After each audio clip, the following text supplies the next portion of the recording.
Zohran Mamdani on track to the Democratic nomination for the New York City mayor after last night he absolutely romped a field of prominent, well-funded Democratic leaders, several of whom are twice his age. That includes the current mayor, Adams, and the former governor, Cuomo. A liberal surge sending shockwaves through Democratic politics in the blue city of New York and beyond. A political upset here in New York. Zohran Mamdani has declared victory over former Governor Andrew Cuomo in the New York City Democratic mayoral primary. A 33-year-old Democratic socialist who entered the race as a relatively unknown candidate, polling at about 1%. But climbed his way up with a savvy social media strategy and progressive platform. I think he made history last night. The question is whether or not it can stick with a general election. Mamdani offering a very different vision and potentially a new playbook as this bold Democratic socialist in a liberal city that still has plenty of capitalists and conservatives, even who vote in Democratic politics. He also nationalized the race as a chance to take on Trump. And it's where the mayor will use their power to reject Donald Trump's fascism,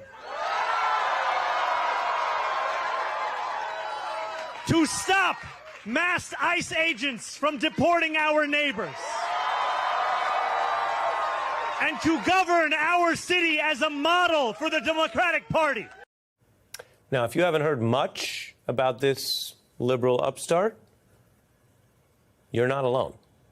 That's part of why this is such a big story, because voters in New York had not heard much about him. This 33-year-old state assemblyman was unknown to most voters as recently as last year in the city. That's evidenced by how he began polling at around 1%, which statistically is about zero.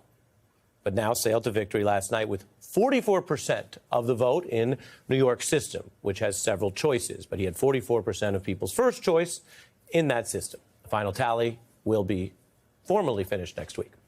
Mamdani beat Cuomo by about 8 points, which is remarkable when you consider Cuomo's coming off holding a higher statewide office, and his family's been famous in New York Democratic politics for 30 years. He's conceded, and he's going to decide whether to run separately in the general.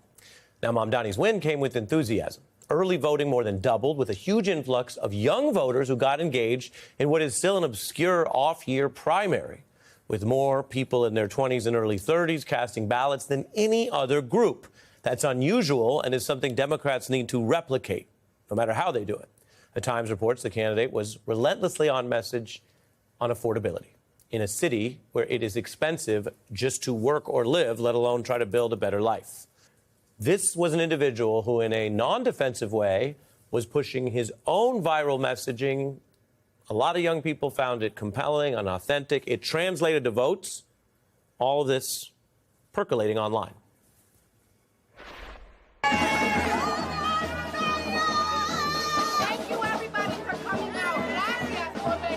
Let's elect Zohran the next mayor of New York. All right, you gonna look out for us? Absolutely. Run the heights in the hood. That's what it is. Running to freeze the rent. We have now been walking for probably about 6 hours. Endorsed by Emily Ratajkowski. And you.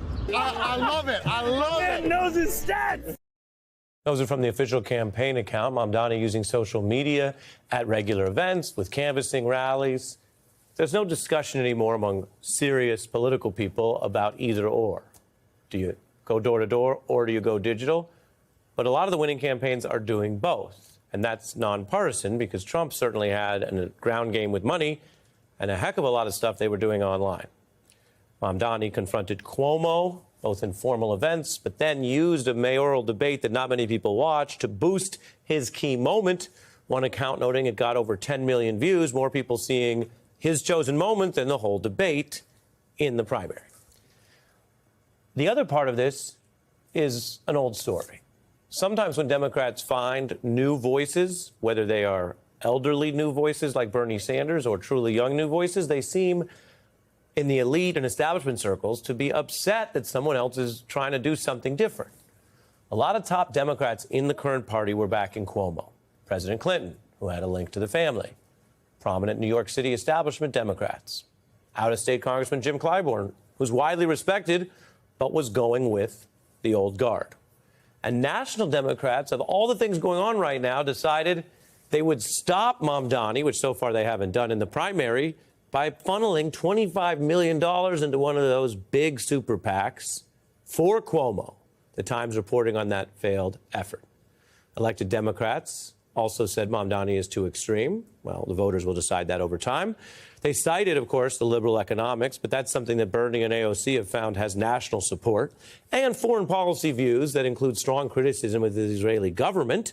Now, foreign policy is not part of being mayor officially, but for many administrations, many mayors have talked about that or traveled to Israel in this city with many Jewish voters who also have diverse views on the topic. Obama campaign guru David Axelrod said the views on Israel may force some national Democrats into an uncomfortable position.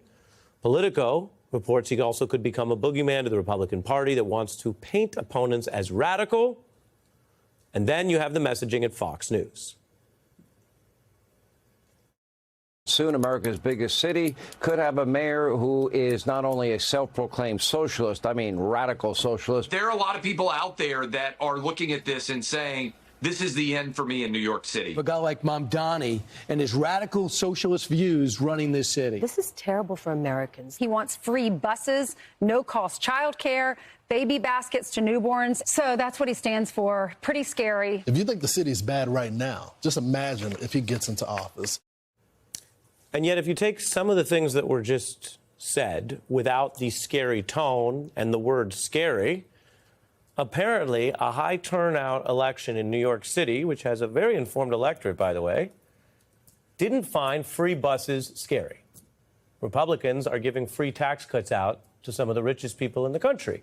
And budgeting is all about priorities. But is it scary in a city with all kinds of crowds and public transportation conflicts to subsidize some free bus rides? Bernie and AOC are not everyone's cup of tea in the Democratic Party, but they have represented a growing interest in taking on corporations and the MAGA bro tech corporate alliance in ways that have galvanized people. The message on the economy has broken through as well on non-traditional media. If you check those podcasts that sometimes support the MAGA folks, there's even an overlap sometimes about the problems in our economy with just different ideas about how to solve it. And one of the advisors to the now leading candidate here, the likely Democratic nominee, we just get the official total next week, says Democrats for once should try embracing rather than fighting a new voice and be a little more curious about someone who was able to win in a diverse primary against a much more famous, well-funded Cuomo by offering free public services as a policy, by taking on corporations, by raising corporate taxes, and in the kind of language that might remind you of the calmer days of an earlier Democratic Party, a candidate who ran repeatedly, seemingly earnestly, on a reference to, quote, common humanity. Imagine that even in these hard, divided times.